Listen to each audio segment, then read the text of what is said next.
இயேசுவின் நாமத்தினால உங்கள் அனைவரையும் இந்த be encourage by God's word சீரீஸ்க்கு நான் வரவேற்கிறேன். அதில் கூட இன்றைக்கு நம்ம இந்த சங்கீதம் 40 நம்ம தியானித்து கொண்டிருக்கோம். நேற்று 1-3 வசனங்கள் நம்ம தியானித்தோம். இன்றைக்கு நம்ம 4வது வசனத்தை தியானிக்க போகிறோம். அதற்கு முன்னாடி நம்ம ஜெபிக்கலாம். ஏசப்பா, நன்றி கர்த்தாவே, இந்த நாளை நீர் ஆசீர்வாதமாக கொடுக்கறதுக்காக நன்றி. இன்றைக்கு ஆண்டவரே, நாங்கள் உங்கள் வார்த்தையை கேட்கும்போது அப்பா உண்மையே நோக்கி பார்க்க உண்மை மீதே சார்ந்து இருக்கிற அப்படிப்பட்ட வாழ்க்கையை எங்களுக்கு நீர் கிருபையா தாரும் கர்த்தா. அப்பா, எந்த இடத்துலயும் நாங்க இடறி போகாதபடிக்கு கர்த்தரே உண்மையை சார்ந்து இருக்க எங்களுக்கு உதவி செய்யுங்க. இன்றைக்கான வார்த்தை எங்களுக்குள்ள கிரியை செய்ய எங்களுக்கு கிருபை பாராட்டுங்க. இயேசுவின் நாமத்தினால் ஜெபிக்கிறேன். ஆமீன், ஆமீன். சங்கீதம் 40 4வது வசனம் என்ன சொல்லுதுன்னா, 40வது அதிகாரம் 4ஆம் வசனம், அகங்காரிகளையும் பொய்யை சார்ந்திருக்கிறவர்களையும் நோக்காமல் கர்த்தரையே தன் நம்பிக்கையாக வைத்திருக்கிற மனுஷன் பாக்கியவான். Psalm 44.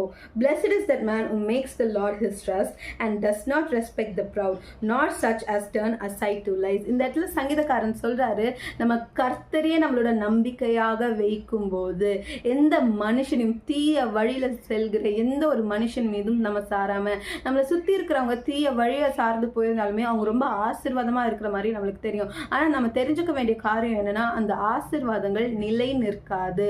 ஆனா நம்ம கர்த்தரை நம்மளோட நம்பிக்கையா வைத்து அவர் சொல்கிற நீதின் வழியில நம்ம நடக்கும்போது நம்மளுக்கு ஆசீர்வாதங்கள் கிடைக்கும் அண்ட் அது நிலை நிற்கும். ஆமேன். ஸோ இன்றைக்கு கூட உங்களோட வாழ்க்கையில உங்களோட ஃப்ரெண்ட்ஸ் சர்க்கிளாக இருக்கலாம், உங்களோட கொலீக்ஸ், எப்படிப்பட்ட சூழ்நிலையில கூட நீங்க பிறருக்கு ஒத்த வேஷம் போடாதீங்க, உலகத்திற்கு ஒத்த வேஷம் போடாதீங்க, தீய வழிக்கு நீங்க என்ன சொல்றது, நீங்க இன்ஃப்ளூயன்ஸ் ஆயிடாதீங்க. அவங்க அப்படி பண்றாங்க அப்படின்ட்டு நீங்களும் பண்ணணுன்ற அவசியம் இல்லை.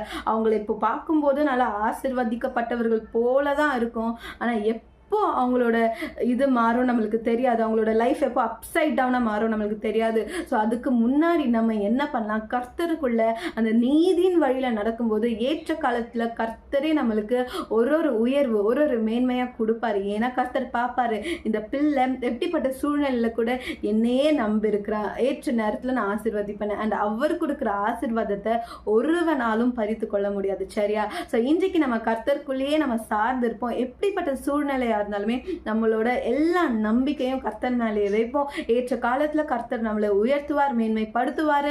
அதுல நம்ம சோர்ந்து போயிட வேணாம். நம்ம அதுல திசை மாறாம இருந்துடலாம். ஏன்னா திசை மாறி தவறான வழியில போயிட்டோம் அப்படின்னா நம்மளுக்கு டேஞ்சர். சரியா? வாங்க இப்போது ஜெபிக்கலாம். கர்த்தாவே, உமக்கு கோடான கோடி நன்றி ராஜா. எங்களுக்கு உங்க கிருபை வேணும் ஏசப்பா. உம்முடைய நீதியின் வழியில நடக்கிற அந்த கிருபை எங்களுக்கு வேணும் ராஜா. எக்காரணத்துக்கு கொண்டும் கர்த்தாவே தவறான வழியில நாங்க சென்றிடாதபடிக்கு என்ன ஆனாலும் என் கர்த்தரையே நான் சார்ந்திருப்பேன், என் கர்த்தரே எனக்கு நம்பிக்கையா இருக்கிறார் அப்படின்னு நாங்க ஆண்டவரே அதன்படியே நாங்க வாழ எங்களுக்கு உதவி செய்வீராக. இயேசுவின் நாமத்தினால் ஜெபிக்கிறேன் ஜீவனில் நல்ல பிதாவே. ஆமென், ஆமென். God bless you. Have a blessed day.